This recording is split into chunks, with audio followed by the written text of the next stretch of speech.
asalaamaaleykum mbokk yi ñu am mbégte di sant buur yàlla ba ma sama suuf di kaat fii seen jataay Sénégal ca kanam Sénégal ca kanam wala suñu réew mi nuñ koy xalaatalee xool yi ko gàllankoor si fànn yëpp jëm leen indi li saafara ñun Sénégal tey bu ñuy xool si àdduna bi di ñu lim dañuy boole si réew yi gën a ñàkk xorom réew yi gën a ñàkk solo réew yi nga xam ne ñàkk fa la ëppee mbay mi sàmm mi napp mi jàppandewul wérgu yaram bi waxi noppil dem ak ñëw bi dafa sooxee mag ñi ndaw ñi jigéen ñi góor ñi yooyu yëpp dafa am ay jafe-jafe tey ñun yooyu waruñu ko woon am ndax suñu borom asamaan suuf da ñoo nàkkal beral ñu loxo ñun dara manqué wuñu am nañ géej am nañ ay déeg am nañ ay dex am nañ suuf soo xam dafa nangu ay koom yu ne ci biir suuf si koom yu ne ci biir géej gi ba pare am lu ëpp solo mooy ay nit yu am xel rek koom la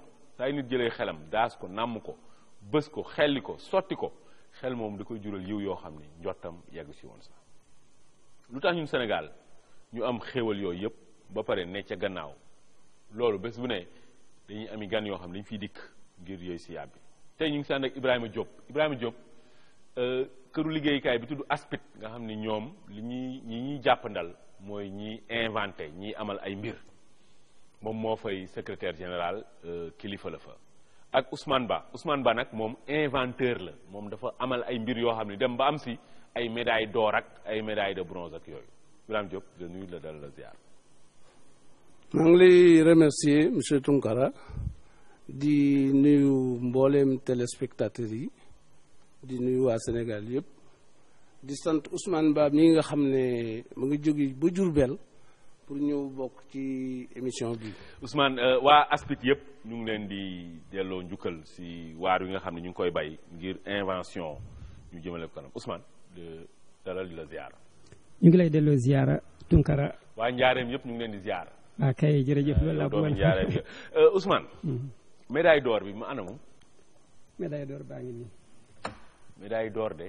waaw bu ñu ko amee moom Ousmane Ba médaille d'oram bi prix OMP meilleure invention 4e salon africain Bata 2005 Bata moom ñun amoon nañ fa gàcce ndax dem nañ fa sunu footballeur yi ñu maanaam gis fa buy waaye Ousmane Ba moom mi ngi nii jox ñu fa maanaam raaye goo xam ne médaille d'or Ousmane kii de bu amoon moom lu ñu koy takkee dama koy xala takk rek man médaille de bronze bi rek moom fu mu doon moom.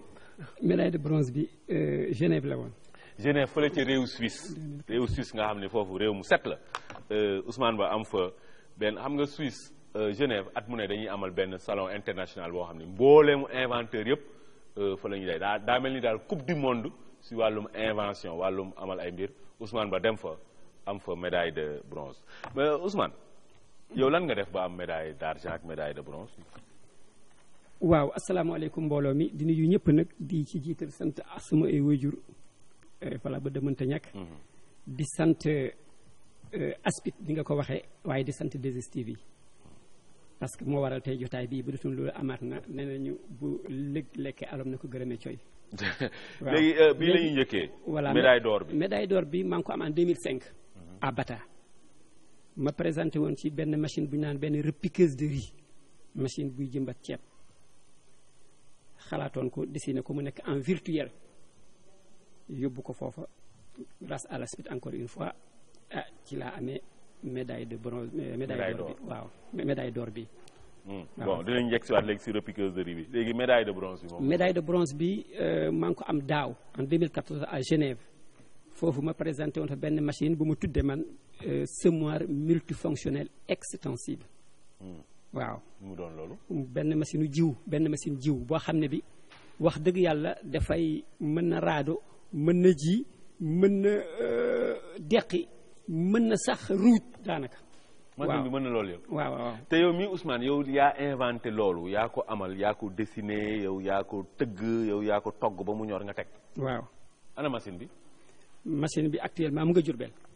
ñu ngi koy jëfandikoo. déedéet parce que génération de première génération la moom la ñu njëkk a defar comme prototype essayé nañu ko à l'usine mu dox waaye nag essayé guñu ko ci tool yi.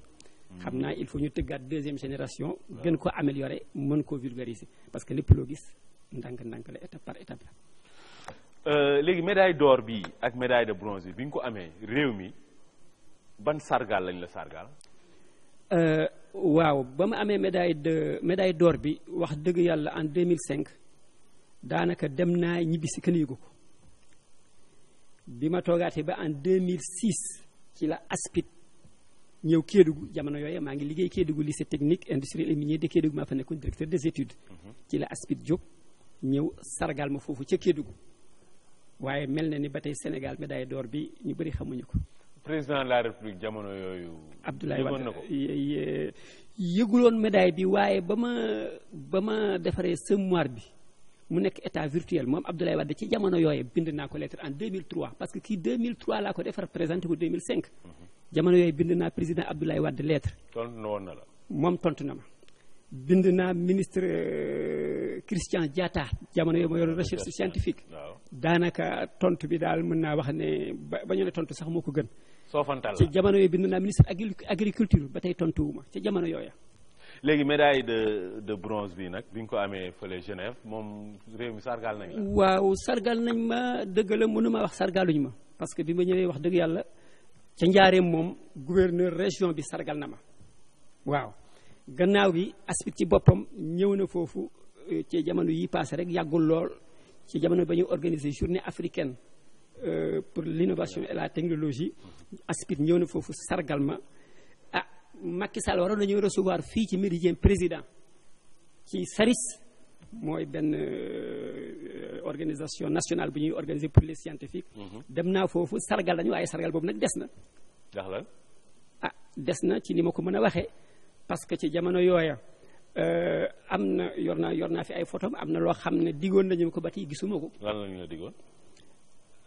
mën naa xam naa photo yi ñoo koy mën a explicité. boobu mooy waxal rek ñu dégg. li ñu ma diggoon mooy dañu joxoon ay genre prix yoo xam ne photo nañ ci. photo nañ ci prix yooyu. ba jox ñu ay cadeau laa ko mën a tuddee.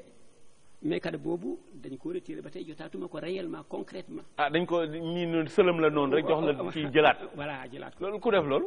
ah waaw mën naa wax ne ministre ki ko organisé woon organisation ba ko organisé woon. ñan la woon ban ministère la woon. ministère de l'enseignement supérieur Mary Teuw Niane moom moo ko jiite woon. non xam nga ku mel ni Ousmane Ba tey dañ ko waroon jël teg ko ay journal télévisé defal ko à la une yóbbu ko université yóbbu ko ci école yi.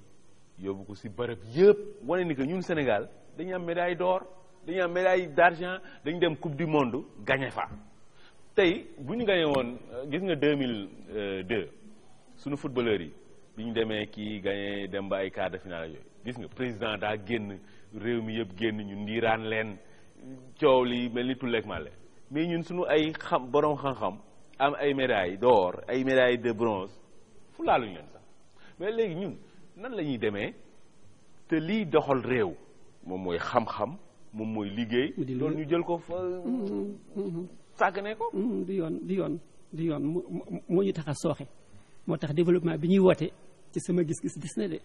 waaye yow xanaa président li mu wax ne dafa bëgg ñun dootuñu jéegaane ceeb ñu doyloo ceeb xanaa yow machine bi nga def ñoom soxla nañ ko. war nañu ko soxla bu demee ba ñu def deuxième génération bi war nañu ko soxla. est-ce que ñoom si loolu contacté nañ la.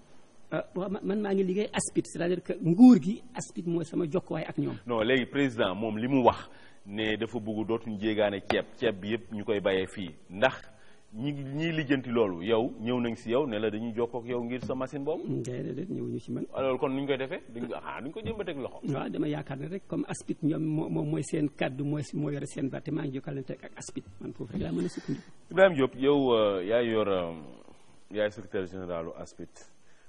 ASPIT moom ban njëriñ la am ci sunu réew mi. bon ASPIT bu fekkee da nga jël ku mel ne Ousmane Ba. mu créé loo xam ne amul woon fenn ngay bañ ko toppandoo pour créewaat lu mel noonu mën nga ñëw ci ASPIT nga protéger loolu nga créé. ASPIT daal da lay aaral. voilà li nga créé ba kenn dootu ko ñemee imité. beneen bi mooy ASPIT moo ñuy jokkale ak mbootaay yi mel yi toppatoo loolu ci biir àdduna bi comme ay Genève comme ay OAP yi voilà beneen bi nag mooy ASPIT dafa war a valoriser li génie national bi di créer par exemple comme li Ousmane Ba créé ñun dañu war taxawaay boo xam ne dina amal réew mi njëriñ donc ñun bu ñuy liggéey ak Ousmane Ba mën nga jàpp ne état bi mooy liggéey ak Ousmane Ba yéen yaa leen di daal waaw ñun ñooy exécuté maanaam li DG bi di wax ñun ñooy le bras armé du président Macky Sall c'est-à-dire li mu bëgg ci côté bi ñu nekk ñun dañ ko war a mettre en œuvre. Est-ce que yéen par exemple misaal wàllum ceeb bi président ne kenn dootul jéegaane ceeb est-ce que machine Ousmane Ba bi tey loolu ñu ngi koy jëf. waaw ñun loolu xam nga loolu bi ñu le prototype bi. ASPIT moo financé ñu defar ko maanaam moom ci xelam la nekkoon mu def ko ab dessin léegi nag pour ñu am benn exemplaire boo mën laal voilà concret ASPIT moo financé prototype bi pour nit ñi gis ko parce que ñun dañu bind ay kayit ci machine boobu ñun de nee nañu day yokk la productivité agricole maanaam tey jii li nga mënoon béy ak benn nit ak ñaari nit ñetti nit mën nga ko béy ak benn nit li nga mënoon bon productivité daal xaw ma nan la koy expliquer day yokkute la waaw voilà donc ñi bay lay yokk waaw te pour régler l'autosuffisance en riz il faut nga régler le problème de la production en riz lu wér bon ci biir production boobu nag dafa laaj ay jumtuwaay il faut des moyens mécaniques donc machine bii nag dafa doon benn xalaat boo xam ne bu ñu ko jëfandikoo day augmenter la productivité. léegi loolu daf ñuy may ñu wax ci wàllum yéen ASPIT wàllu koom-koomu réew mi yéen ban taxawaay ngeen ci am. waaw xam nga ASPIT ñun mën naa wax ne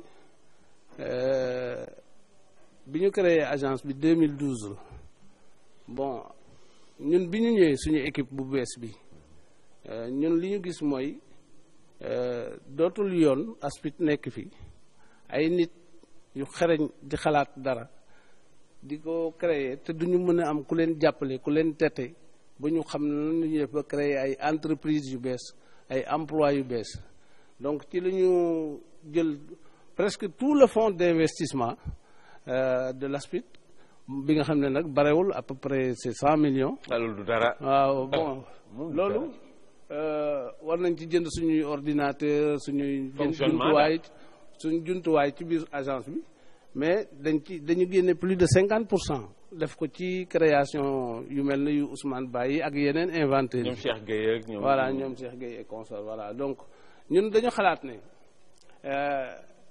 l'autosuffisance en riz ak yeneen axes yi nga xam ne président développé na ko dans le plan Sénégal émergent am na ci ay axes yoo xam ne ñun bu ñu amoon les budgets nécessaires boroom xam-xam yi xarañ yi ñu àndal am nañu une liste de création yoo xam ne suñ leen valoriser industrialiser leen dinañu régler problème yu bare. est-ce que yéen Ibrahima Diop liste yooyu par exemple yéen président di ngeen dem ci moom wan ko ne ko ñii de tey bu ñu ñëwoon jokkoo ak ñun jox ñu li war ñii mun nañ régler problème yéen di ngeen def loolu. xam nga état bi dafa organiser état bi aussi dafa organiser gis président de la république yombul.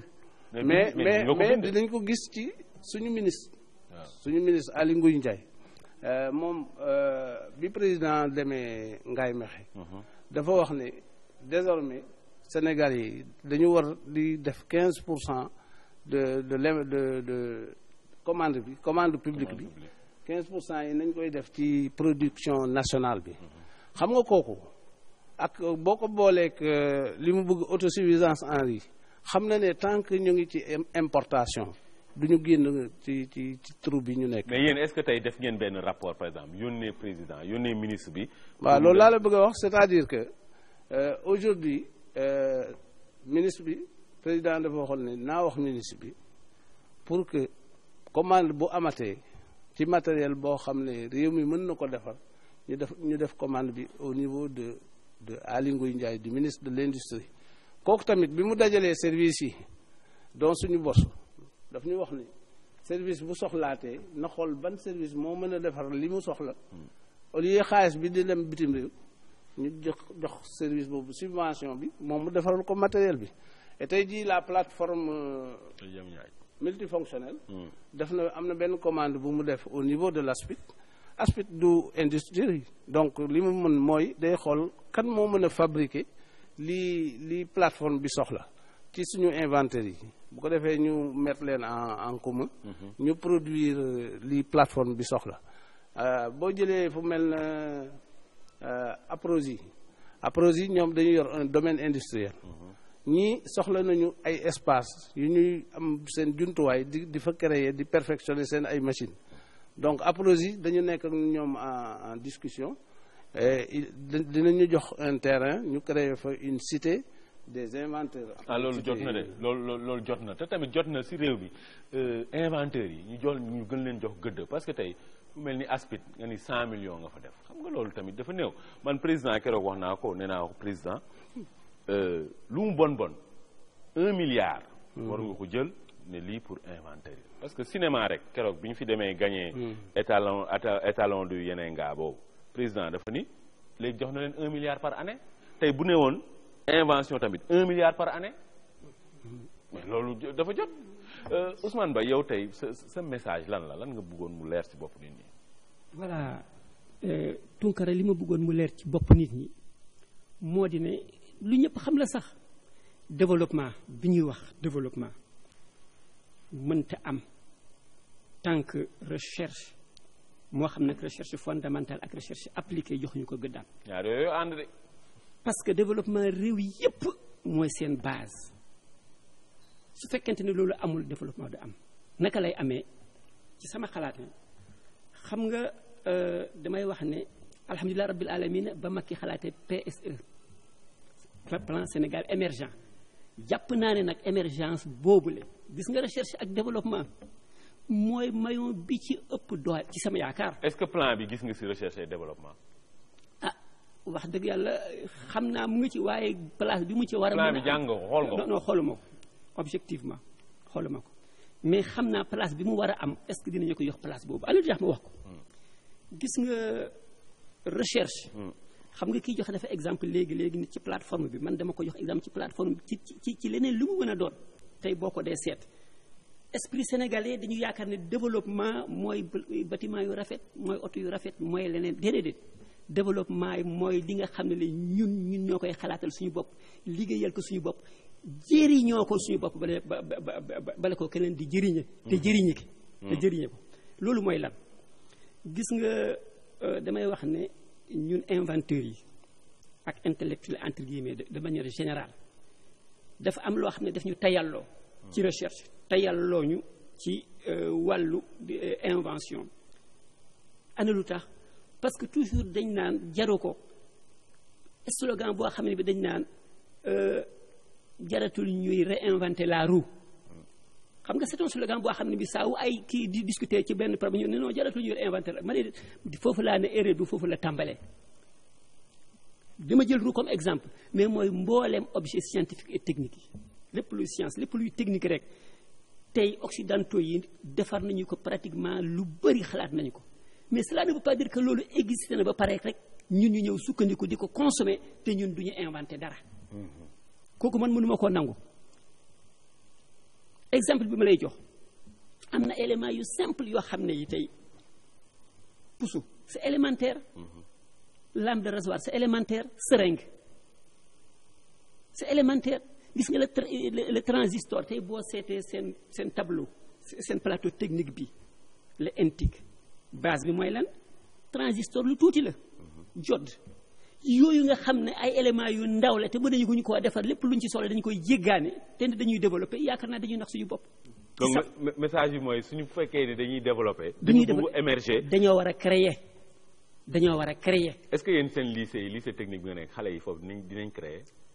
dinañuy créer ci ay créer fële ma nekkoon Kédougou de daañu créer muy lycée technique ba parce que foofu am nañu foofu ci biir lycée bi benn unité bu ñu naan unité d'apprentissage et de production ak unité recherche et développement. parce que fii xale yi filière scientifique yeeg technique yi xale yi léegi bëggatuñ ko de. bëgguñu ko c'est parce que amaat na xëy na dañu leen cee tayal la wala dafa amul débouché yi dañu leen a encouragé wul pour ñu def ko. amul encouragement.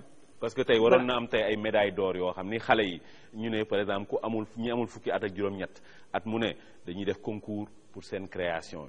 ñi amul ñi amul fukki at yu mel noonu daal mu am nuñ koy defee noo xam ni tey affaire dina am engouement waaye amul. te gis nga Tunkara dama lay wax ne man dama gëm ne. gis nga développement bu ñu bëggee développer dëgg. il faut jumtukaay bu ñuy utiliser tey rek ñu xam naka lañ ko defaree te mën ko defar. loolu dama si ànd gis nga keroog man affaire jéegaane ceeb boobu président nee na 2017 bëggatul kenn jéegaane bon mën na ne mënul ne man dama jàpp ni mënta ne parce que délai bi dafa gàtt man loolu laa jàpp mais am na loo xam ni tey président mënoon na ni ñu ngi dugg 2015 nii fii rek 2015 di jeex puso kenn du ko jéegaaneeti. lañset kenn du ko jéegaane ventilateur benn hélice buy tourné noonu joxe ngelaw kenn dootu ko jéegaane tey loolu président mun na taxaw léegi wax ko ba pare léegi ñu amal ko puso kay xanaa war nañu ko mun te machine outil yi defal puso sax du dara day benn kii ngay teg noonu rek bés dugal matériaux yi bés puso bi génn donc te loolu non seulement benn la mais beneen bi mooy tey président si boppam moom moo war a am doxalin boo xam ni wane ni que wàllum xam-xam ak wàllum invention wàllum innovation dañ ko jox gëdd ñun suñu réew. Israël jamono yi ay gëstu dafa wane ni ñoom Israël réew la bu tuuti. boo xam ni juróom-ñaari million nit la ñu am ñoom li ñuy def ci wàllum recherche ak innovation moo ëpp 800 millions africains yi li ñuy def ci recherche ak innovation. xam nga kooku jaaduwul. xam nga ñooñu fawuñu moo tax tey ñooñu ñun mënuñu leen seen ñoom tey tubaab yi dañuy jëranteel mbagg ñoom dañuy defar seen i mbir dañuy xam nga dem si jaww ji defar seen i avion defar seen i lu ne tey ñun bu ñu buggee nekk si fii ñëpp nekk fii ñi nga xam ne tey dañuy buum mi di teg ay mbir il faut ñu wane ni que parce que tubaab yeeg waa àdduna bi pour ñu respecter la il faut nga wan leen ne que yow mun nga defar sinon ñu la rek gis nga Tunkara dama gëm loolu nga wax ne mooy sama conviction mooy sama gëm-gëm xam nga lu tax gis nga dama wax ne ñun bu ñu bëggee defar créer nañu dellu gannaaw boo seetee ci suñu histoire suñu maam yi suñu ancêtres yi weñ mais dañ ko maîtriser woon bu baax dañu amoon ay hauts fourneaux di kuule weñ tant que delluwuñu gannaaw kuule weñ def ko ndox ba nga jox ko mën nga jox forme boo bëgg nga mën cee génn forme boo bëgg tant que delluwuñu foofu suñu développement dina jafe. Ibrahima Diop yow ban message nga bëgg ñu dégg ko. waaw même message bi c'est-à-dire man xam naa ne ñun équipe bu ASPIT bi bu ñu déglu woon 100% budget 1 milliard boobu ngay wax noonu dinañ ko romb te buñ ko amee duñ ko jëndee ay woto duñ ko takkee ay jabar dañ koy def ci invention yi. Créer ay entreprises d'ailleurs financé nañu 5 plans d'affaires yoo xam ne c'est un financement dérisoire parce que lii suñu inventaire yi di créer cherul pour ñu industrialiser ko donc avec moins de 400 millions on peut créer 5 à 6 entreprises immédiatement yoo xam ne defal nañ plan d'affaires bi il faut que banquiers yi wala financiers yi accepter def ci xaalis ñun mën nañ nekk servir de garantie wala ñu utiliser le FONSIS ce qui est sûr c'est que ça peut créer plusieurs emplois donc man maa ngi ci logique foog naa Nehru la woon Nehru bi mu convoqué tous les ingénieurs indiens là les agronomes ñu listé produits yi ñuy importer mu ne leen dama bëgg d'ici X années tous ces produits-là que nous importons ngeen trouver leen ay substitutions indiennes qui nous permettent d'avoir l'autosuffisance alimentaire ñu def seen révolution verte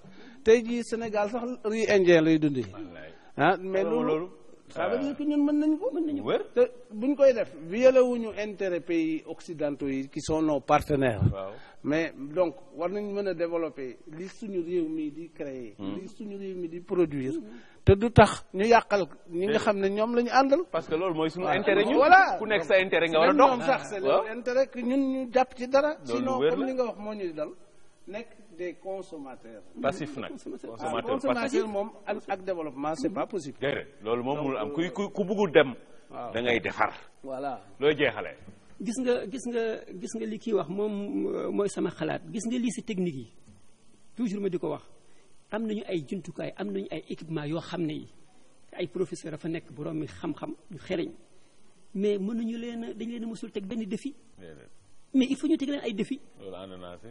défi yooyu bu ñu ko defoon waa ASPIT nañ leen teg ay défi. nañu teg lycée technique yi ay défi. nañ teg lycée technique défi. ASPIT da leen teg lycée technique yi ay défi. parce que yor nañu ay équipement organiser tamit ay concours pour xale yi pour du président de la République. waaw non boobu doyul léegi teg lycée technique yi ñu jox leen ay défi ba pare xale yi tamit. parce que invention il faut ñu koy suuxat maanaam mu doon loo xam ne si njalbeen xale yi dañ leen si tàggat tey mu am ay concours yoo xam ne pour xale yi am fukki at ak juróom xale yi amul fukki at ak juróom ñett yooyu def leen ni kii gis nga li ngay wax nii bind nañ ko dans le plan national de développement de la propriété intellectuelle. Très bien. Mais le problème mooy plan boobu ci boppam on n'a pas encore réussi à mobiliser les financements mais ñun xam nañ bu baax qu'est-ce qu'il faut faire pour sortir le pays là de mais loolu doy na il faut les moyens. waaw loolu tam dëgg la. il faut les moyens. yow looy jeexale. bon li may jeexale mooy dama bëgg a sant la 2STV. on est ensemble parce que j'ai remarqué que vous êtes l'une des rares télé yu comprendre que les Sénégalais war nañ mën a jël seen bopp en charge dans le domaine particulièrement de l'innovation. ñun loolu dañ ko gëm. parce que loolu amul feneen fu ma koy dégg ñu koy wax. Et moi, je fais partie de ceux qui disent que le plan Sénégal émergent donne une place à l'innovation. Mais, xoolee dafa implicite. non waxuñu si dara man gisuma ko de. dafa implicite parce que li muy wax par exemple transformation structurelle de l'économie. mënoo ko def sans innover. voilà bon donc c'est implicite. waaw mais je veux dire war nañu mën a wax ne structure bi day toppatoo innovation. nañ ko jox gëddaam jox ko les moyens nécessaires. 1 milliard par année. loolu daal waaw surveiller ce qu'ils font. waaw est-ce que et puis muy jëriñ réew mi voilà muy jëriñ réew mi. parce que yéen ASPIT dañu waroon xool at mu ne. waaw ñu ne ASPIT. lan la ñuy def ñaata entreprise la créé. très bien après ñu xool ASPIT. très bien voilà yan processus la initié yan domaine technologique la développé. et tout ça loolu lañ ko waroon def ASPIT def ko université par exemple université ñu ne yéen léegi at mi jeex na yan entreprise ngeen fexe ba yéen créé ko. ñan ngeen génn ñoo xam ni innové nañ créé nañ ay affaire mais loolu amu fi. Ousmane Ba loo jeexalee. voilà li may jeexale mooy dooleel ASPIT parce que kooku lu sama kaddu mais kaddu inventeur yëpp la. dooleel ASPIT. man sama kaddu la man tamit. voilà bu loolu amee itam ñun inventeurs yi ñu fexe nag bàyyi isolement bi ku nekk yaa ngi dans ton petit coin ñu fexe ñu créer ay ensemble. association inventeur. waaw am na sax am na mais doyul. collaborateur association bi doyul mais collaboration bi war a am ku def ko inventé dara boo demee ba breveté ko mu ubbeeku ñeneen ñi indi seen xalaat ci biir. ba nga xam ne dañ ko ñetteel bi ñu créer un musée des inventions. dafay nekk patrimoine boo xam ne bi nit ki mën na sax dem ba toog dellu si waat ci ay invention loolu waa ASPIT la justement loolu waa mais loolu moo ngi ci biir kii programme mu ASPIT yi. mais si on réussit à avoir le terrain que la PROSI veut nous donner à Diamniadio. voilà yooyu dina ci mën a dugg voilà dina ci mën a dugg un atelier de transit. waaw boo xam ne bi toujours dans le même cadre un atelier de transit bépp inventeur loo mën a def rek nga dem foofu nga koy réaliser expérimenter ko nga bala ñu ko mën a vulgariser c'est des éléments importants parce que ça. sunu réew mi sunu boroom dañoo jox ay xéewal yu dul jeex mais xéewal yooyu bi ci gën a mag mooy ñun sénégalais yi ay nit yu am xel lañ te sunu xel yi mun nañ leen nàccal te sunu xel yi mun nañ ci génne loo xam ne ñun tey sunu problème yëpp mun nañ ko régler mais pour loolu il faut ñu gëm loolu ba pare nag teg li nga xam ni mu yóbbu loolu mooy ay koppar ñi nga xam ni ñu ngi ci ñu suuxat leen wan leen ni que da ngeen am solo da ngeen am gëdd ñu mel ni ñoom Ousmane Ba di ko gërëm Ousmane Ba gagné médaille de bronze fële ca Genève nga xam ni foofu at mu ne mbooleemu inventeur coupe du monde invention daal moo fay xam Ousmane Ba dem fa gagné coupe de médaille de bronze gagné it médaille d'or fële ca Bata fii ci réew Guinée équatoriale ñu toroxaloon ñu fa sa football waaye Ousmane Ba dem sigil ñu si wàllum invention waa ASPIT tamit ñu ngi leen di delloo njukkal ñooñu samay waa kër rek a fa nekk mboolem inventeur yi tamit ñoom Cheikh Gueye ñoom Mbacke Niang vraiment ñooñu ñëpp delloo njukkal bàyyi leen léegi ak seen jàngat bu njëkk si bés bi Et cette rubrique vous est offerte par la direction de la cinématographie du ministère de la Culture et de la Communication. mbokk yi tey sunu jotaay cinéma bi ñuy am weer wu ne di si ànd ak Judith Ekwala tey Judith dafa am gan muy Abdelaziz Boye mi nga xam ne si wàllum yëngu bi muy yëngu si ciné UCAD ak ciné banlieue ñu bëri teg nañ si bët. Judith, notre mensuel cinéma, aujourd'hui nous avons un hôte qui est Abdelaziz Boye, très actif en ce qui concerne ciné UCAD et ciné banlieue. Bonjour et bienvenue à toi, Judith. Bonjour. Tu nous as manqué. Oui. Reviens plus souvent, s'il te plaît. D'accord, il n'y a pas de souci. Bonjour à toi aussi, Abdelaziz Boye. Bonjour, merci de votre invitation. Alors, Judith, aujourd'hui, ça va tourner autour de quoi? Aujourd'hui, on va parler éventuellement de l'initiative de M. Abdelaziz Boye de mettre en place on va pas dire une structure parce qu'elle est un peu informelle, tu vois, donc de mettre en place une initiative telle que celle-là, de créer un cinéma au sein de l'université. Donc, on va parler éventuellement de ce ciné UCAD qui, en fait, permet de pouvoir former les universitaires dans tout ce qui est le milieu du cinéma. Très bien. Alors, ciné UCAD va aussi avec ciné banlieue. Exactement. Alors, Abdelaziz Boye, parle-nous de cette initiative. Bah, écoutez, merci d'abord de m'avoir donné la parole et de m'avoir invité sur votre plateau. Ciné UCAD, en réalité, a démarré, disons, dans les années 2000. Les étudiants de l'école supérieure polytechnique où je travaille avaient l'habitude de venir dans mon bureau et ils aimaient m'entendre leur parler de l'histoire du cinéma. Les choses sont parties comme ça, à mon bureau. Et puis petit à petit, beaucoup d'autres étudiants ont pris l'habitude de fréquenter mon bureau. Alors, Ciné UCAD, c'est quoi? Vous faites des projections dans l'enceinte de l'université? Ciné UCAD, si vous voulez, c'est un cadre d'initiation à la cinématographie destiné aux étudiants de l'université de Dakar. Et il y a des projections de films? Quand nous finissons la formation, généralement, on fait un film de fin de formation. Et la formation consiste en quoi? Écoutez, on apprend aux étudiants de l'université de Dakar comment écrire un scénario, les normes de l'écriture du scénario et le langage du cinéma.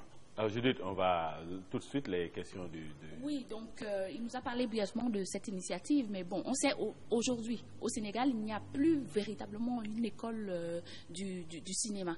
Qu'est-ce que aujourd'hui cette initiative va apporter comme complément, comme valeur ajoutée dans le cinéma actuel sénégalais? Écoutez, il y a une dizaine d'années que cela existe. Ce n'est pas seulement d'ailleurs à l'université de Dakar. C'est aussi une initiative qui va dans la banlieue. Ciné-banlieue. Alors, les 10 dernières années, nous avons enregistré des résultats probants. Parce que des étudiants ou des jeunes de la banlieue qu'on a formés, certains sont allés, un au moins, est allé au Festival de Cannes en 2013. C'était qui? C'est le jeune Molikan, le jeune handicapé. Ouais. Qui a été également au FESPACO. Je peux citer Pape Bounama Lopi aussi, qui a été au FESPACO en 2013 avec un petit film, et puis tant d'autres. Je veux dire que ces 10 dernières années, avec notre formation, malgré le manque de moyens et plein d'autres choses autour, nous arrivons quand même à des résultats qui sont intéressants. Dans la banlieue, comment ça se passe? Écoutez, dans la banlieue, c'est exactement la même chose qu'à l'université de Dakar, parce qu'on s'est dit à un moment donné, l'université, oui, mais également il y a les jeunes de la banlieue qui sont passionnés de cinéma. Absolument. Et moi, étant ressortissant de la banlieue, j'ai dit, eh bien, en 2008, je me suis déporté dans la banlieue. Et ça se fait où?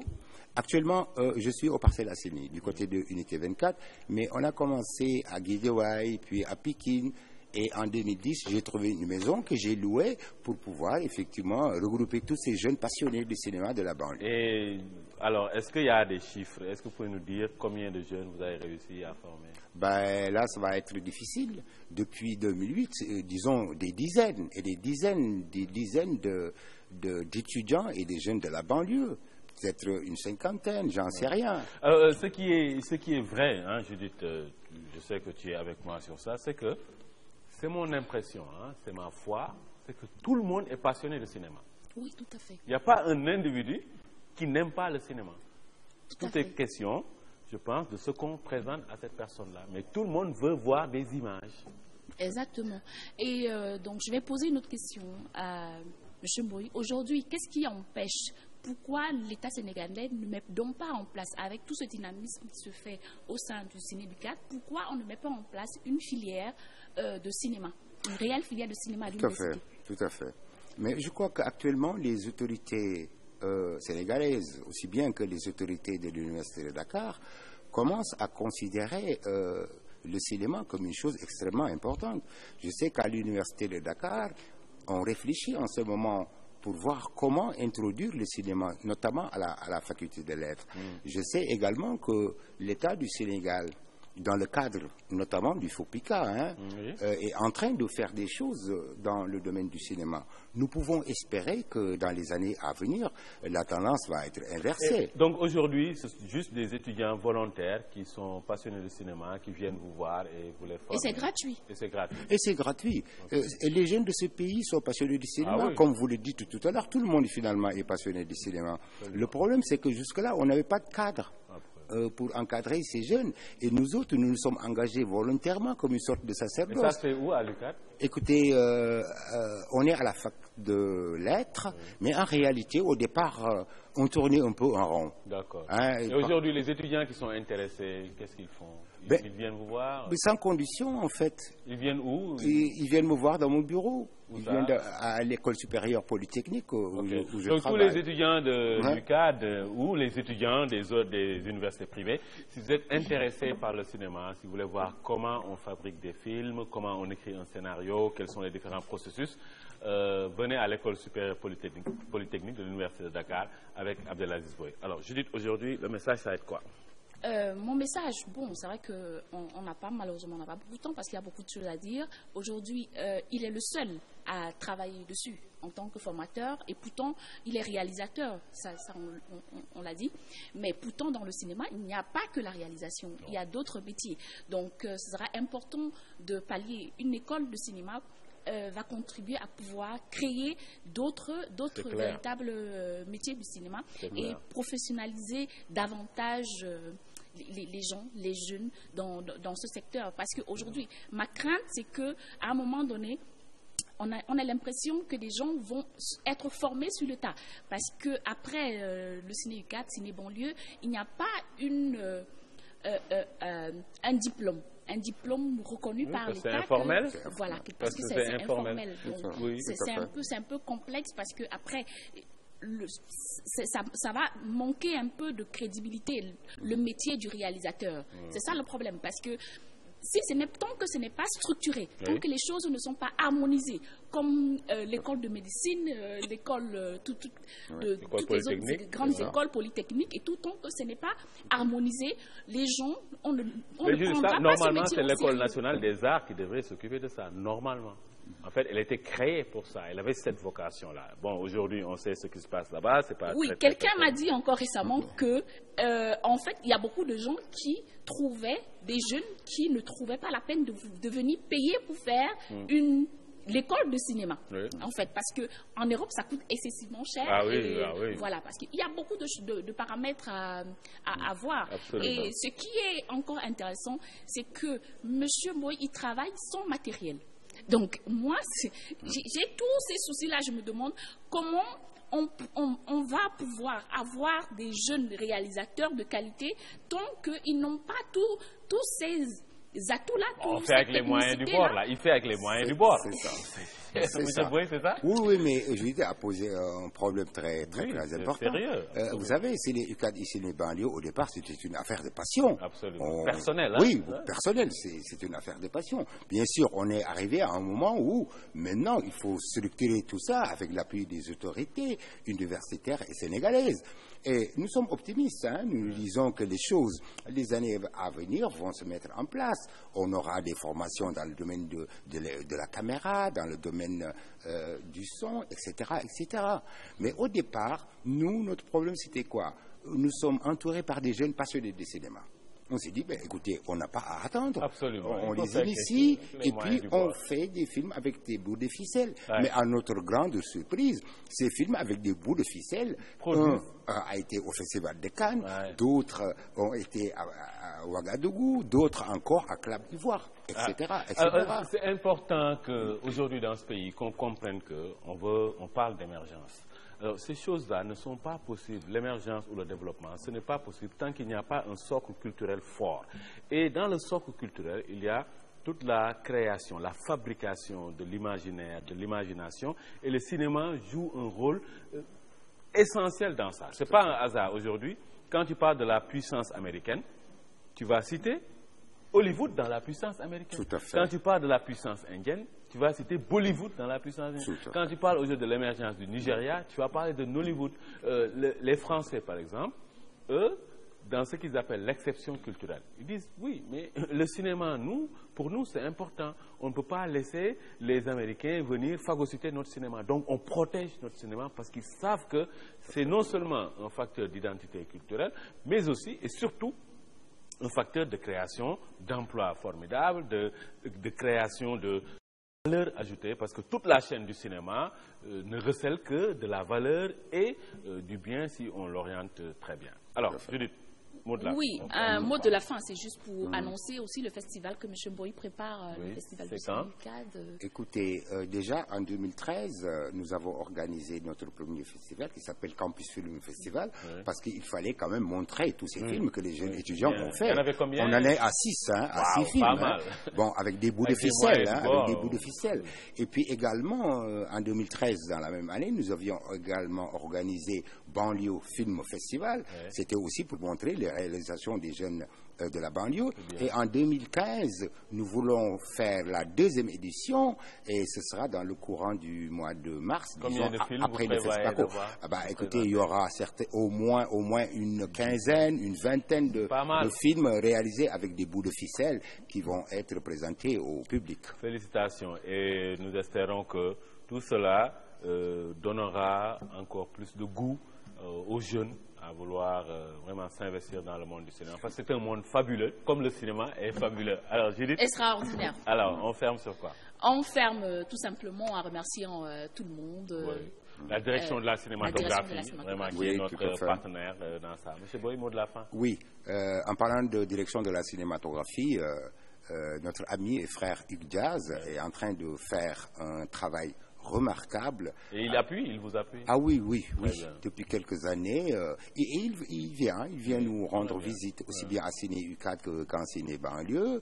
Et depuis qu'il est à la tête, effectivement, de la direction de la cinématographie, les choses bougent beaucoup, surtout en faveur de la nouvelle génération. Parce que je pense qu'il faut renouveler les générations.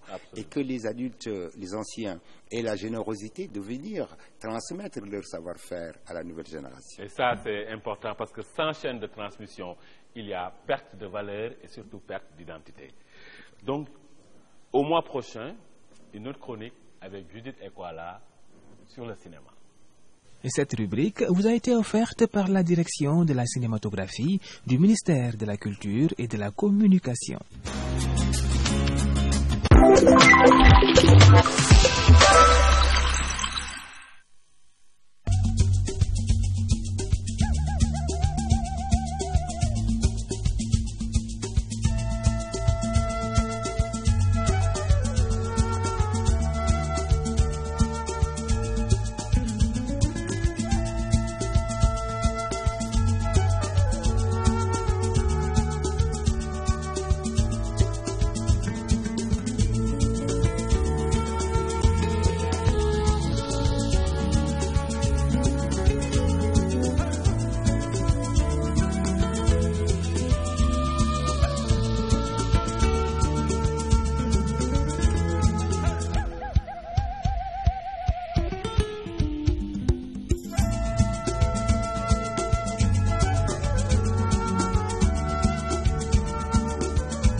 CCBM Holding.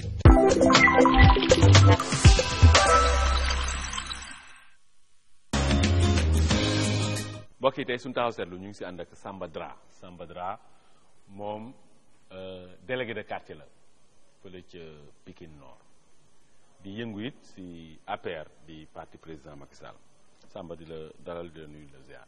maa ngi lay gërëm di la nuyu di la ziar. waa Pikine Nord yëpp foofu say waa kër rek a fa nekk waa Pikine Est waa Pikine yëpp ñu ngi leen di delloo njukkal Samba Dra yow depuis kañ ngay yëngu si lii. Depuis bientôt 2 ans. Je veux dire même 3 ans parce que jotoon naa titre délégué de quartier 1 an en intérim. sa quartier ñaata nit ñoo fa nekk. sama quartier environ il y a 3900 personnes.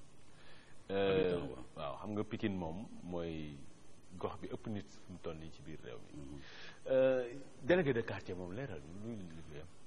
loolu délégué de quartier su ci samay gëstu bi ma demee ba gëstu gis naa ci benn décret présidentiel du 86 751 du 20 juin 1986 buy statuer sur le rôle du délégué de quartier ak l'organisation des communes en quartier ci biir loolu ma jàngat ci gis ni le rôle du délégué de quartier il est chargé alors de veiller sur l'application des décisions, des lois et règlements prises par les autorités administratives et municipales.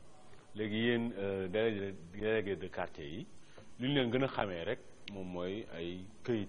waaw boo soxlaa daal seet këyitu domicile ak yooyu. nga dem seeti délégué de quartier ba léegi ñun noonu lañ leen jàppee de. waaw mais nag rôle délégué de quartier dépassé na loolu. dans la mesure où comme ni ñu ko définir sur le décret présidentiel délégué de quartier suñu ko gëstoo dañuy may tey ñu mën a xalaat ci ni démb dañu aspiré wu ci démb pour tey indi li ñuy wax délégué de quartier ndax kenn ku ne xam na ni maam ci jamonoy maam dañ daan wax borom dëkk bi dañuy wax chef de village bi. waaw maanaam gox bu ne day am kilifa. voilà mu ngoog. léegi yéen délégué de quartier yi dañ leen di fay. waaw am na indemnité bu ñu leen di jox. ñaata ñuy jox du moins. ñaata bon est-ce que doon na jar ma koy tudd. waaw pour ñu xam. waaw ndax à l'instar en tout cas de nos collègues délégués qui sont à Dakar ñu am nañu indemnité de 50 000 francs par mois. waaw ñun à Pikine nous bénéficions d'une indemnité de 40 000 francs par mois. lu tax waa Dakar ëppale waa Pikine. loolu nag question la xëy na peut-être bu ñuy mën a poser aux autorités. yi nga xam ni. indemnité bi ku leen ko jox maire yi. maire yi moo ñu koy jox. mais c'est pas loolu jaaduwul tey Dakar yëppale Pikine. waaw loolu nag mooy déjà suñu problème bu war tey nga xamante ni war nañ ko teg ci table war ko discuter avec les autorités. parce que quartier Pikine yi ñoo ëpp nit quartier Dakar yi bi. te ci biir loolu sax li nga xamul mooy du délégué yëpp ñoo ko bénéficié wu. am na ñoo xamante ni fi mu ne depuis ba ñu yoree seen quartier ëpp na ay ati at. ba léegi suñu am sax décision waxuma la ak indemnité. mais yow yaa ngi jot sa bos. waaw. léegi yow ban message nga am en tant que délégué de quartier. bon délégué de quartier yu mu bëgg message yu mu leen bëgg a lancer mooy plus de considération à cette corporation te loolu xëy na du loo xamante ni lu xaw a tumuraanke la ci suñu biir corporation ndax tey kenn ku ne xam na ni yaru xale yi ak dëkk bi ni mu demee. ci wàllu éducation melul ni woon démb. donc considération bi ñuy jox tey autorité sagam sax ñi nga xam ne ñoo supérieur délégué de quartier. jox ñu leen boobu. kan moo leen war a jox considération boobu. mais mooy population bi yar gi tàmbale ci biir kër yi. ba nga xam ne doomu aadama yi dinañ mën a yar seen i doom ci ñu dellu ci civisme. est-ce que yéen en tant que délégué de quartier di ngeen dem kër par kër toog nit ñi di leen wax. bien sûr ci loolu la ñu doon ci sunuy baay yi fi jot a jaar dañuy dem di dugg ci kër yi di waxtaan. di am ay jotaay loolu am na solo voilà di seet. lépp Pikine dañ koy waaj a def arène nationale yéen ànd ngeen si.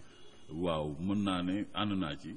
dans la mesure ànd nañ ci sax laay wax ndax li tax ma wax ko je suis une voix autorisée pour en parler en ma casquette de délégué de quartier comme en ma casquette de politicien parce que man je suis de l'APR comme vous le savez donc muy arène boo xamante ni ñun ànd nañ ci li tax ñu ànd ci mooy projet la bu du tey démb la woon régime bi fi jóge woon ci nguuru Abdoulaye Wade donc lañ ko initié woon. alors comme nañ dañ ne état continuité la tey ñu ñëw ci Macky Sall la ñëw yàlla dogal ñu fal ko mu bëgg ñëw réaliser. mais ñi contre loolu dañ ne que foofu loolu dafa nar a yàq du def. waaw ñooñu ñi ko contre nag c'est un groupuscule de personnes yoo xam ni. yaa ngi leen di soofantal nag. non ma xam naa leen parce que ñoo dëkk des gens yoo xam ne ils ne sont guidés que par des intérêts particuliers et individuels. yaa ngi leen di xas de. non xasuma leen dama leen xamante nañu fa la ñu dëkk ndax 52 à nos jours Pikine fa pour demoon peut-être je suis né après 52. est-ce que toog ngeen ak ñooñu waxtaan. toog ñooñu am na ci ñenn parfois ils viennent ne serait-ce que récemment ci suñu réunion mois ba le passé un parmi eux est venu ci suñu réunion bëgg fa dugal waxu arène bi alors que déjà on était bien averti ba mu ñëwee it déglu nañ ko fekk na sax dafa tout prétexte ne kii nga xamante ni moo jiite le comité de pilotage dégg nga il n'est pas présent donc il n'est pas habilité mu mën a prononcer wu. mais ñoom ban intérêt personnel la ñuy ut. mooy dañ fa ay tool la woon. yoo xamante ni bi ñu demee ba nga xamante ni ñu yoroon tool yi jaay nañ leen ko ñu dagg ko daf ko ay kër yooyu nag lan lay indi à la longue des quartiers yoo xam ni non structurés. quartier sauvage. waaw sauvage nga xamante ni bu boobaa léegi accès bi day difficile. SDE du fa mën a. waaw arène bi mënuñu ko woon yóbbu ay mbuur wala foofu nga xam ni mbër yi fa lañ. mais lu tax mais nag il ne s'agit pas d'arène. waaw xam nga dafa am intox bu am ci biir complexe sportif la. dafa am intox bu ci nekk donc population bi dañ leen a yeewul pour xamal leen njariñ li ci nekk. bon loolu nag jaaduwoon na ñun ñu mën ko leeral ba population Pikine xam ni lii c'est un bijou cadeau la boo xam ne dañ ci war a profiter à jamais pour mu mën a nekk au niveau de la commune. bon sa message yow lan la léegi ci message ci arène boobu j'en appelle damay lancer un appel particulièrement aux autorités à savoir le ministre de la collectivité locale le ministre Makhtar Ba des sports avec surtout l'autorité qui est sur place muy le maire de la commune de Pikine Nord ak ñun ñi nga xam ne au moins ñun ñoo nekk ci bopp gox-goxaan yi autorisé à parler à se prononcer sur ce projet muy les délégués de quartier ñu toog waxtaan ak ñoom ak bien sûr d'autres acteurs de la lutte à savoir les amateurs les promoteurs et autres ñu toog waxtaan nga xam ni projet bi ñun en tout cas nous le saluons et c'est la bienvenue dans notre commune ndax xam nañ njariñ li ci nekk. looy jeexale. li may jeexale aussi mooy lancer un appel au secrétaire général monsieur le président Macky Sall xam ne nous sommes des responsables politiques qui habitent Pikine Nord qui défendons en tout cas. qui habitons nous sommes des je m'excusais que habitons Pikine Nord nous défendons en tout cas sa politique nous sommes des responsables avérés taxaw pour jàppale ko. dafa nekk loo xamante nag ñun dañ ne y a des gens qui sont là qui constituent l'arbre qui cache la forêt mooy lan ñun on est depuis plus de 4 ans dans le parti di jéem a taxaw pour jàppale Macky Sall. gis ngeen ci seen bopp. mais gisaguñ ci suñu bopp loolu sax bokk na ci waral tey mooy lancer un appel. réew mi ni muy doxee yéen fu mu toll nii gis ngeen seen bopp. oui ñu ngi ciy gis suñu bopp dans la mesure où am nañ ci yaakaar yi. gis ngeen seen bopp ci réew mi mais gisagu leen seen bopp ci parti bi. waaw gisaguñ suñu bopp ci parti bi parce que loolu kuy politique ku ne engagement moo la tax a jóg ak ambition. ci biir loolu aussi sa ambition lan la ci parti bi. dara de pouvoir conquérir et de pouvoir être pas un figurant mais être un acteur pour le développement de ma localité précisément Pikine Nord. Pikine kan mooy responsable APR foofu. bon c'est responsable APR je peux dire que est-ce que am na fa. d'autant plus que si. je me pose la question ville bu toll ni Pikine. mais Pikine Nord responsable APR am na fa au sortir des locales passées lan moo fa xew. actuellement il y a un libéral qui a gagné la mairie. waaw ci sàggante kii alors que y a des doomu Pikine ñoo xamante ni taxaw nañu yàlla may leen xarañ ak xam-xam. ak notoriété bu leen war a mën a may ñu génn Pikine Nord ci fi mu ne. Pikine de ku ko sàgganee politicien bu ko sàgganee soo mooy tul diggam damm de. justement donc nag moo tax may lancer un appel aux autorités ñu mën a gëstu doomu Pikine yi nga xam ne dañu am compétence am notoriété dëkk fa ñu xam leen ñu bañ leen a indil ay ségrégation ñu war a jouer seen rôle pleinement. loolu leer na nañ. mbokk yi tey suñu taxaw ñu ngi sànd ak góor gi Gawsu Samb moom fajkat la si wàllum cosaan ak aada góor gi Gawsu Samb di la nuyu da la ziar. maa ngi lay fay Tunkara. cosaan ak aada yow faj yi ngi siy faj loolu depuis kañ nga siy door di yëngu. bu ma commencé faj c'est en 1978 laa commencé faj. yàgg na waaw. yow lan ngay faj. lu may faj bari na feebar boo xam ne hôpital télé na ko walla feebar boo xam ne hôpital difficilement ko la koy faje ñu bare dañuy jaar ki ñun ki suma laboratoire ma di leen jàppale ki faj yooyu. yow foo ko jàngee. man toute la région de Balantacounda connaît mon père toute la région man sama papa fajkat la maamam fajkat la sama maam fajkat la sama yaay fajkat la ñun loolu la ñu xam. yàlla def man ma jàng ba dugg jàng tubaab ba jàng garab botaniste donc mun naa wax ne doon naa d'une part sama papa doomam ñu bari yëpp man rek maay faj kii affaire plante yi donc doon naa une partie ki sama papa d'autre partie dama gestu di dem ci terrain bi di def enquête ki ñeneen fajkat yoo xam ne bokkuñu faj ak sama papa. léegi faju cosaan ak aada. yéen ni ngeen koy defee. ndax amul danger si wàllum par exemple boo ñëwee ñu jox la benn garab bi léeg-léeg ni nga koy dencee conservation bi. yooyu du poser problème ndax tamit léeg-léeg bu ñëwee benn garab ñëpp war nañ ko jëlandoo même façon bi ndax problème yooyu rek la ngeen ko.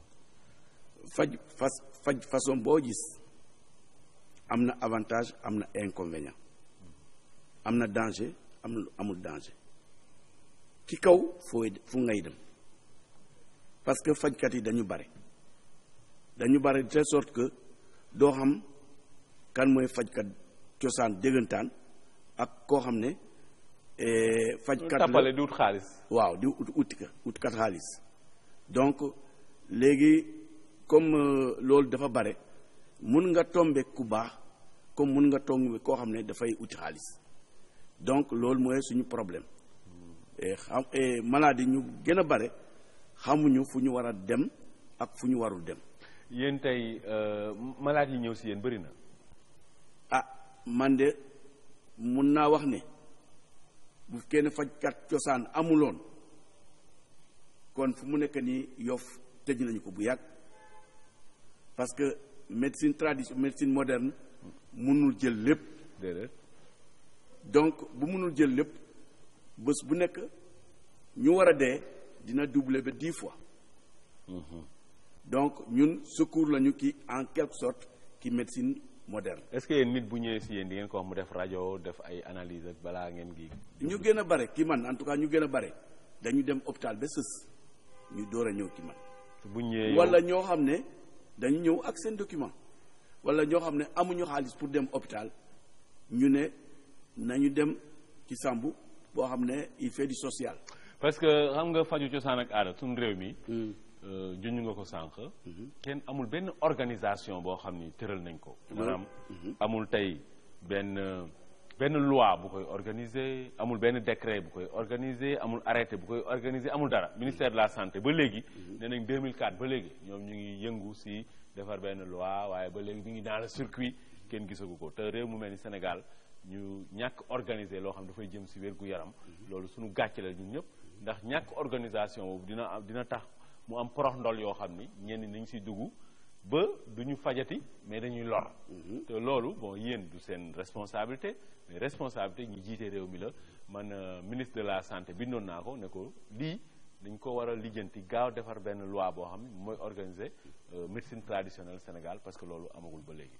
léegi kaw Samb yow ban message nga bëggoon mu leer si bopp nit ñi. balaa moo wax la message moo wax la nu ñu organiser ñun depuis 2006. depuis 2006 dañu organiser kii benn kuréel bu ñuy wax FETRAS fédération des tradipraticiens de santé parce que dañu gis ni am na ñuy yàq suñu liggéey ñoo xam ne dañ ki dugg fekk c'est pas des tradipraticiens donc loolu la ñu bëgg a segg ba ministère de l'intérieur reconnaître ñu ministère de la santé reconnaître ñu mais assemblée boo xam ne foofu la ñu war a cadre affaire bi yëpp defuñu dara. mais loolu moom laa ne yéen xam nga. yéen ni ngeen organisé woo. en tant que privé ngeen organisé wu. et c'est très bien. loolu moom dañ leen si delloo njukkal. waaye ñi jiite réew mi dañ ko war a organiser publiquement ba léegi amagul loi buy encadrer médecine traditionnelle au Sénégal. waaw loolu jaaduwul. loolu retard la puisque. loolu kay moo raw retard la Léopold Sédar Senghor mérité wu loolu pays de la négritude dégg nga.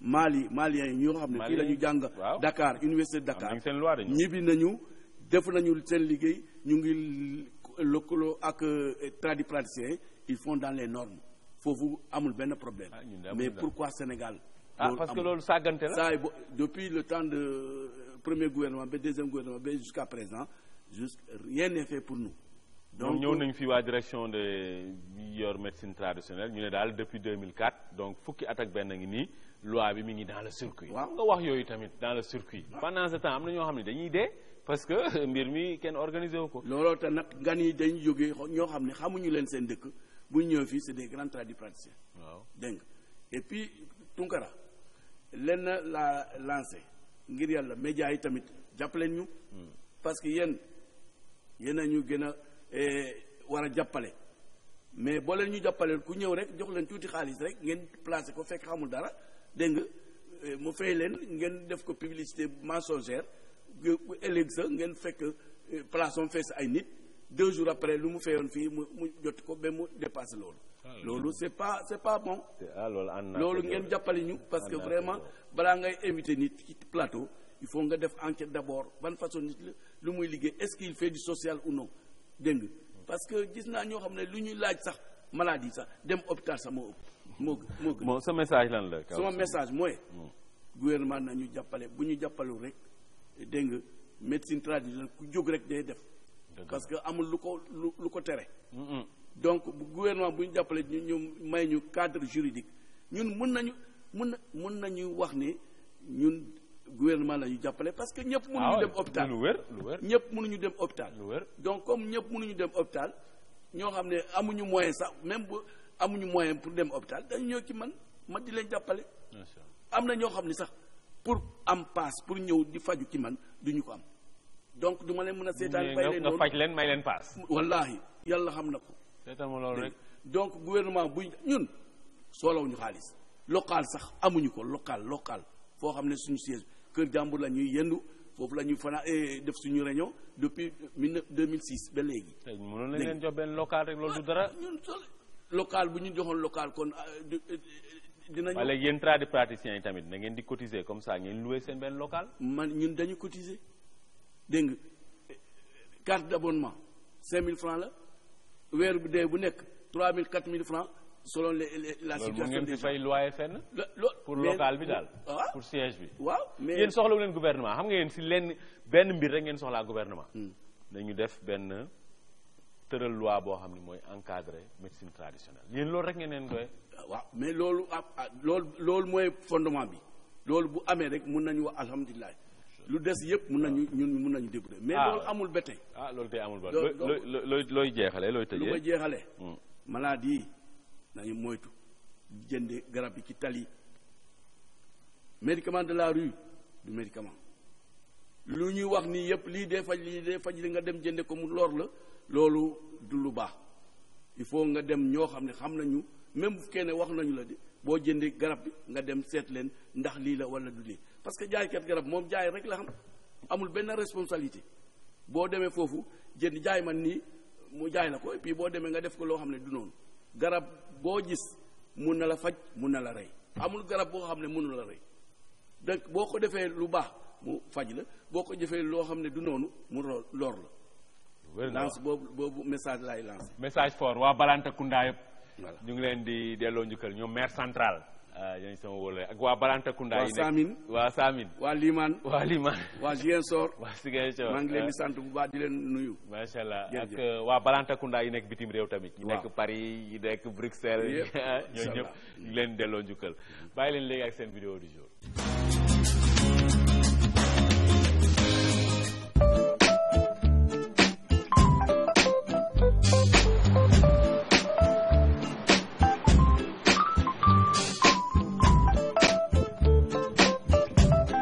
You see, if you walking in the marketplace, down throws stones. Even if you do, you just might hit one of your own. Life is not about your policies all the time, so you better rearrange your philosophies and be good to your fellow man better. Stop calling me a prisoner.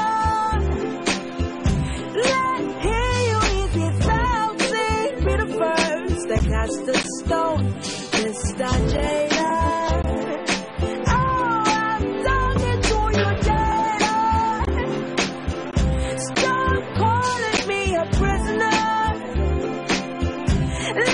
hear you if it felt Star Jailer.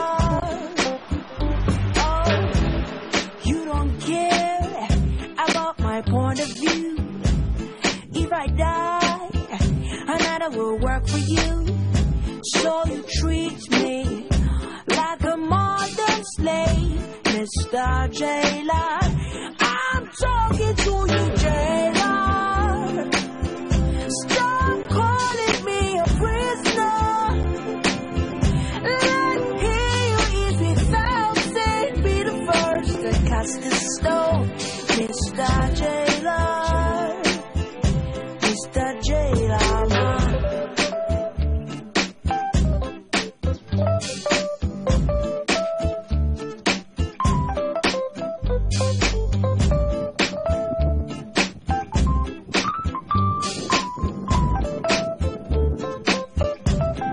You see, if you walk in the marketplace, down throw stones.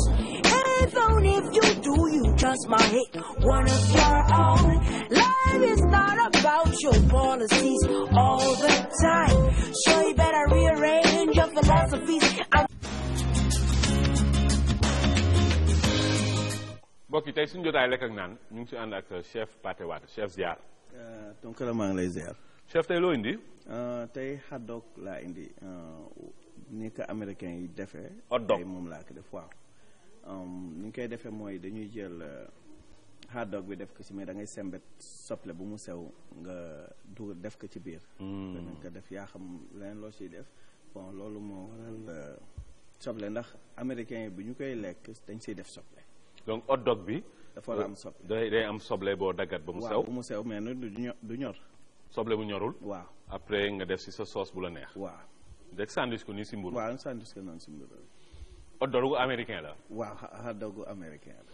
bon hot dog bi nag hot dogu américain bi tuddee naa ko Nina Penda Faye vraiment liggéey bu am solo waa femme africaine moderne moo grand George yëpp grand bi yéen lañ tuddee hot dog américain bi alors chef kooku bugg lekkal. waaw di nga lekkal ñoom Fara Diop. ndax moom noo dëkk Sicap mais ànd depuis yàgg na. ak Malick Anne bu yàlla suren. Malick Anne. waaw bu yàlla suren. waaw Malick sama wóllare la. ah man yàlla suren laa jàngee. foofu nga jàngee fa laa amee bac. waaw vraiment football nag si terrain foofu laa pratiquement màggee. ñoom directeur vraiment monsieur Anne ñoom Cheikh Omar Touré vraiment ñoom monsieur Diop ak ñooñu ñoom monsieur Sy monsieur Kane yàlla suren chef nga ni yow. tey lekkal nga ko Malick Anne bon man nag maa ngi ko ak Fara Biram Diop hot dog américain bi Nina Penda Faye laa koy lekkal ma sama jigéen ñu fële ci femme africaine moderne bismillah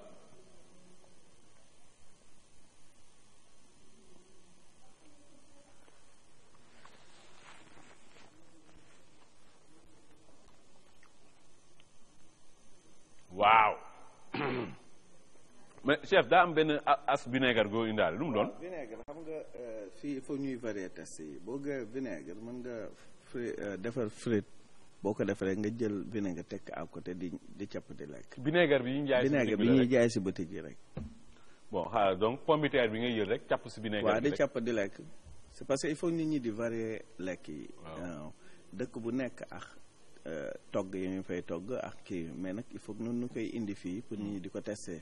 xool ba xam ndax nit ñi parce que xool si lekk yi si la lépp nekk. dëgg la vinaigre bi ñu càpp sama waa kër ya fële ca Lyon ñoom Victoria ak ñoom Maman ñoom Nelson Betty Mendy ñoo ñëpp càppal naa ni bismillah waaw bon chef. waaw hot dog bi xam naa dama ko war a ziyaaraat comme ça xoolaat bu baax lu muy saf bi nag maa ngi bëgg lekkal waa diaspora bi yëpp diaspora bi waa Amérique yi ñoom Aline Ba waa France yi ñoom Nene Sané waa Italie ñoom Oumou Fall ñoom ñëpp lekkal naa ni bismillah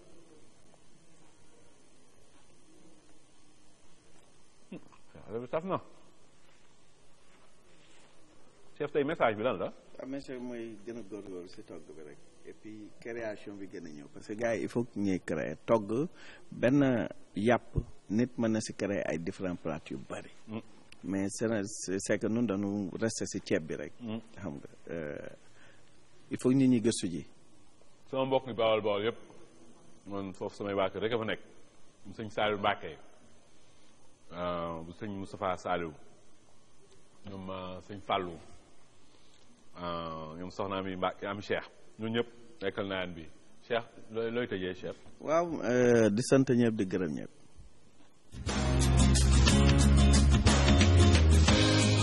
mbokk yi tey sunu ñaareelu jotaay Sénégal ca kanam ñu ngi si ànd ak Mohamed Habib Kébé moom moo jiite UCAS 2 doomu Kër Madiabel la ak Mayoro Ndaw doomi daara la moom it di yëngatu si luy suqali Mayoro di la ziar nga dalal. Tunkara maa ngi lay ziar. waa daara yëpp ñu leen di daara Jolof. daara Jolof foofu booy nuyu da ngay nuyuwaale nag yi wala. waaw ak nag yi parce que doomu daara moom day fonki nag Mohamed Habib Kébé yow ñu ngi lay nuyu la dalal la ziar. maa ngi lay fay di la nuyu yow aussi. yow Kër Madiabel nga juddoo. Kër Madiabel laa juddoo waaw. Kër Madiabel moom suqaliku na am. waaw mu ngi suqaliku ndànk-ndànk ay abri provisoire école yi foofu. mu ngi suqaliku ndànk-ndànk. mais bien que am na ay problème wax dëgg yàlla yoo xam ne nii askanu Kër Madiabel ñu ngi koy jànkuwante comme yeneen gox ci askanu Sénégal. bon UCAS 2 mooy lan. UCAS 2 mooy Union pour une citoyenneté active au service du développement de Kër Madiabel. depuis kañ la. 28 novembre 2013 la ñu ko créé. yéen ñaata nit si bokk fu mu toll nii. on est 250 membres. pour le moment. ñaar téeméer juróom fukk. waaw si loolu nit di yëngu yéen. ñun dañuy yëngu ci lu boole d'abord ndawu Kër Madiabel yi parce que gëm nañu ne développement pour moom il faut que ndaw yi booloo parce que ndaw mënuñ ko génnee ci développement ñu travailler aussi ci citoyenneté parce que nit ki dafa war a. nan ngeen di liggéeyee si loolu. liñ ciy liggéeyee mooy ay activités citoyennes. yan activité ngeen defagum. def nañu déjà ay séances d'assainissement yu bëri yoo xam ne ñu ngi koy def Kër Madiabel. ci place publique yëpp set setal yi waaw. ak lan ñu ngi def également journée de l'excellence et du mérite muy bés boo xam ne dañuy jox prix les meilleurs élèves de Kër Madiabel de tous les établissements. am na solo moom. waaw dañuy def également sensibilisation ci wàllu santé lu mel ni halte anophèle def nañ ko ren muy sensibilisation boo xam ne dañuy sensibiliser population bi ci paludisme VIH sida ak tuberculose ak Ebola bi nga xam ne temps yi ñu ko def sensibilisation bi actualité la woon. loolu am na solo est-ce que yéen di ngeen liggéey lëkkaloo ak tey kilifa yi nga xam ne ñi ngi Kër Madiabel surtout tey ñi nga xam ne ñoom ñoo jiite réew mi ku mel ni président Moustapha Niasse moom doomi Kër Madiabel la ndax di ngeen liggéey ak ñooñu. waaw comme association bi ba mu juddoo yàggul bind nañ lettre d'information président assemblée nationale war nañ ko jox ci kanam tuuti parce que dañu doon xaar ba def quelques activités présenter mouvement bi basé wu ko ci activités yi ñu def noonu ñu wan ko ne ko kat am na mouvement bu juddu Kër Madiabel bu tudd UCAS di yëngatu ci lii ak lii ak lii. yéen président assemblée nationale doomi Kër Madiabel bi ngeen ko déggee mu xas ndaw ñooñu saaga leen waa Kër Madiabel ni nga ko gisee ñoom. bon waa Kër Madiabel naqadi na leen d'abord ay ndaw taxaw yooxu Moustapha Niasse naqadi na leen wax dëgg yàlla parce que kilifa ku ko yooxu rek dana naqadi. affaire politique la nag. affaire politique la moo tax comme man dama fi ñëwal association bi. yéen fekkoon ne bon yaa ngi wax naqari na leen. jeunes yi jeunes yi yuuxu ko. mais saaga bi mu saaga nag. bon xam nga bu ma fi ñëwoon en tant que jeune politique parce que moom contexte bi nga doon waxee jeune politique mi la doon wax ak mooy waa AFP yi man dama ñëw représenter mouvement citoyen boo xam ne deful politique. yéen mouvement bi kon. fu mu toll nii naqarlu ngeen jeunes yi ni ñu ko yuuxoo mais moom li mu saaga naqarlu leen ko amu leen loolu si wax. non en tant que mouvement bi dama ne la su ma fi ñëwoon en tant que jeune parti AFP. mais kon lu tax nga ni jeunes yi yuuxu bi ñu yuuxu naqari na leen. waaw naqari nañu parce que suñu kilifa Moussa suñu kilifa la Kër Madiabel la dëkk neexuñu mu yuuxu kenn. kenn yuuxu neexuñu kenn yuuxu. politique ak yooyu ànd nag. waaw politique moom am na ñoo xam si politique sax dañ leen si rey. effectivement mel ni Demba Diop mi ñu tuddee stade bi dañ ko rey fii ci Mbour. si wàllum politique. léegi yéen seen message lan la UCAS de. suñu message mooy d'abord jeunesse su Kër Madiabel nañu fexe nekk benn d'abord parce que ñun Kër Madiabel defal nañu lépp foofu la ñu màggee fa la ñu yaroo fa la ñu jàngee nañu booloo duñ gis kii enseignant la kii élève la kii étudiant la kii tailleur la kii n'importe activité booy def Kër Madiabel rek gëm nañu ne war nga mën a booloo ak doomu Kër Madiabel yi ci UCAS de pour liggéey ngir Kër Madiabel. loolu li leer na Mayoro yow daara nga juddoo yow it. daara laa juddoo. fa nga dëkk. fa laa dëkk fa laa jàngee. loo jàng. jàng naa ba am sama bac après ñëw nekkoon à l'université après def naa formation professionnelle. après nga delluwaat daara. waaw fa laa bëgg a dellu nag. delloo ko. buñ fa delloo liñ moom ma dellu. ah muy lan. waaw mooy liñ moom parce que Tounkara je pense que xamoo daara. man daara déedéet. daara mën naa ne c'est à 263 kilomètres au nord-est de Dakar. daara si Louga la bokk. si Louga ci région de Louga la bokk. bokk ci département de Linguère. mais daara boobu may wax tey yàlla teg na ko foo xam ne je pense que yàlla rek moo xam tax mu teg ko fa. bon léegi seen association bi mooy ban. jëf ci sa gox. jëf ci sa gox. ñaata nit a si bokk. bari na képp kuy jolof yaa ngi ci biir. ah et dañ bëgg mu law. amul lim. non ba tey nii mënuma la ko limal parce que en plus dañ bëgg mu law. kon ku bokk duñ ko bind. si dañ koy recensé. maa ngi ciy waxtaan ak léegi. sama recensement boobu Mayoro war na tax nag ñu xam ñaata lañ. benn membre rek ni bokk na si léegi. waaw mais kenn amagul carte de membre. am ngeen carte de membre. si am nañu ay carte de membre. moom xam nga moom amul. léegi ñi am carte de membre ñaata lañ. mën nañ à peine ay 300 éléments. loolu kay bëriwul nag. bëriwul dara si population bi. loolu ngay wax rek. bëriwul dara si population bi. léegi yéen li ngeen di yëngu lu mu doon. en fait dafa am benn affaire boo xam ne il faut ñu défendre ko ba pare parce que comme ni ma la ko jotee wax léegi daara ça compte 33 852 habitants boo jëlee population Linguère boole ko ak bu Kébémer daara moo leen ëppee 1000 habitants alors que commune la donc tey position daara war nañ ko mën a xoolaat. mais boo xoolee ñaari département boo Louga bu jëlee ñaari département bu leen boolee daara moo leen ëppee 1000 et quelques habitants. léegi loolu bëgg ñu def ko laay. mais daara maanaam cër bi dafa des. waaw lan ngeen bëgg ñu def ko bu ñu ko deful commune. mais daara dafa war a mën doon sax région bu mënul doon département da. waaw loolu moom franchement tey bu ñu defoon région fu ne kon suñu réew mi boo ma ci jaxasoo. mais il a montré ses preuves quand même. bon léegi daara moom daara daa dee de. daara deewul ci la. daara fu mu toll nii yéen ndox dañ koy jooy. non am na ndox. daara am na ndox y a tout en fait xam nga daara lu mu amul daara c'est-à-dire que wàccoon ak nguur gi moo des ak moom. parce que dama ne la boo génnee Mbour génne Touba daara mooy 3e ville bi nga xam ne moo gën a développé Sénégal. sur le plan économique lan moo ko développé et démographique. voilà li ko yàlla may. muy sàmm ak commerce ak ay jeunes yi nangoo liggéey. daara franchement parler bëri na ay régions yoo xam ne ci télévision laay wax bëri na région yoo xam ne daara leen mën. bëri na sa région bi Diourbel moo mën Fatick. bëri na région yu bari laa la wax tey yoo xam ne daara moo leen man parce que nee naa la daara la yàlla région yi dee rek nga wax nag. daara la yàlla dimbale chaque week-end chaque dimanche plus de ay 5 nationalités dañu fa ñëw teew. mu nekk premier marché en Afrique de l'Ouest en matière de vente de bétail donc cër bu ko yàlla defal. donc di dugal ci mairie bi chaque dimanche de 8 à 15 millions en fonction ci mois bi ñu nekk te tey xoolal tey. daara li ko yàlla may muy nag presque boo xoolee amul lu ñuy sànni ci moom. der bi boo xoolee ci li ñuy liggéey cuir bi. meew mi tey daara bu ñu jàppale woon mën nañ wax ci li ñuy wax autosuffisance. waaw lu tax doo leen jàppale seen bopp comme yéen am ngeen nit ñooñu ñëpp. am ngeen koom boobu yëpp bu leen sukkandiku si état jàppale leen seen bopp. c'est-à-dire que. li ngeen soxla tey mooy lan mooy tey par exemple mu am ay usines yoo xam ni dinañ. jàppandal wàllum meew wàllum lépp lu jóge si nag daal. si nag mais loolu doomu daara yi nañ ko sànc. c'est-à-dire que façon élevage daara façon élevage mais façon élevage day am jockey mais jockey day am parfumé parce que man mënu ma concevoir nga jël jam ñaaw ji bëgg fi indi benn abattoir 21 milliards. léegi yéen abattoir daara lañ ko ñun ñoo ko moom daara moom abattoir bi. waaw léegi loolu da ngeen koy xeex. moom la ñuy xeex nii nag moom laay wax nii Mbour bu ñu leen waxee abattoir koy développé ñu ngi leen di wax Touba sax on peut comprendre. mais nañ jël dëkk bu ne lam moom loolu la ñuy wax le respect boobu ci wàllu décentralisation parce que mënoo jël daara lam moom indi ko Dakar damay ñëw Dakar. léegi yéen kilifa daara yi ñu mel ni ñoom Djibo Leyti Ka ak ñooñu est-ce que di ngeen liggéey ak ñooñu. en fait dañuy liggéey ak ñoom si benn fànn mais beneen côté bi franchement parler duñ si ma liggéey ak ñoom. ñoom léegi Dakar lañ dëkk de. waaw en fait Dakar lañ dëkk ñun ñëpp parce que léegi Dakar lañ ñëw parce que liñ moom dañu koy indil Dakar mais bis ñu ko dellu la ñuy dellu. mais le ministre élevage sax daara la dëkk daara la war a dem ministère de l'élevage daara lañ ko war a teg. loolu de doon na suqali daal mais mooy yoon c'est évident. bon yow sa message lan la Mohamed Habib Kébé. sama message mooy ma ñaaxaat les jeunes de Kër Madiabel ak les autorités de Kër Madiabel ñu xam ne comme ñun Kër Madiabel moo ñu defal lépp ñun aussi dañoo war a retourner defar Kër Madiabel. message boobu doy na sëkk loolu moom lu ñu mën a jàpp la te mën na dugg sa message lu mu doon.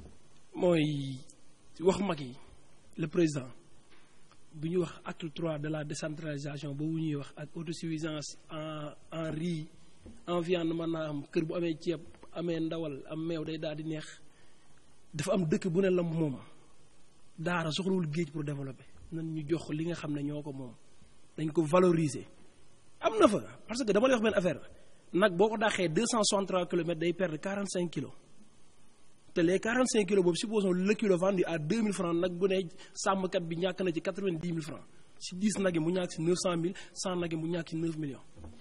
mais xoolal mais. njaaxum la. ah ñi ngi wax la autosuffisant en riz mais ngaay daara mën na koy jox cuir. waaw daara day mën na alimenter Sénégal ci ndawal nan xool luy suñuy fort ñu koy exploiter. deuxièmement nan bàyyi naxante bi dan il faut ñu bàyyi naxante bi parce que ñu ngi wax ci naan ay autosuffisant en riz nañu wax ci l'emploi des jeunes damay ñëw wax tamit en tant que jeune parce que c'est une chaîne le commerçant qui est là la banque elle est là le producteur moom mu ngi nii mais y a le consommateur mais commerçant bi bu jëlee xaalisam fii la koy jëlee ci banque bi dem ci producteur mu jaay ka mais kii lay xaar muy le consommateur mooy ñun les jeunes nañu jàppale ñu am xëy li ñu jàppale ñu am xëy mooy nañuy encourager yeneen corps de métier jeunes yi tamit nañu jàppale seen bopp rek yow tey boo jëlee ay 5 jeunes 10 jeunes kenn ku nekk joxe 1000 francs mun ngeen commencer benn affaire bu ndaw nànk-nànk di dem parce que gars ñi tam bu ñu leen xaaree mais am na fi tailleur bi menuisier bi nan ko jox waaw non xam nga menuisier bi waxul ñu dimbali ko ci xëy moom dafa wax ñu dimbali ko ci suqali xëyam mais yow da nga ne jeunes yi tey dañu bëgg ñu jàppale leen ñu am xëy. mais suqali jeunesse boobu xoolal. jeunes yi nag ñoo war a créer seen yëfu bopp parce que suñu état yi. ma yoro ñu nax suñu bopp de. suñu état yi mënuñu lépp. mënuñu lépp effectivement. suñu état yi dañu limité mais léegi nag kenn ku nekk tey jeune bu nekk. am nga doole. am nga loxo. am nga tànk. am nga xel. am nga bët. dara Tunkara rek.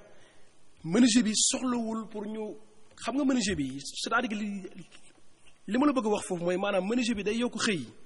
d'accord naa. xam nga si nan la koy yokkee tey bu état bi jëloon les meubles c'est-à-dire que état moom ay këram. nan waxante dëgg d'accord nañ si. bu jëloon ay meubles jox ko les menuisiers matière bi jël marché bi jox ko les menuisier bi dina yokk personnel am.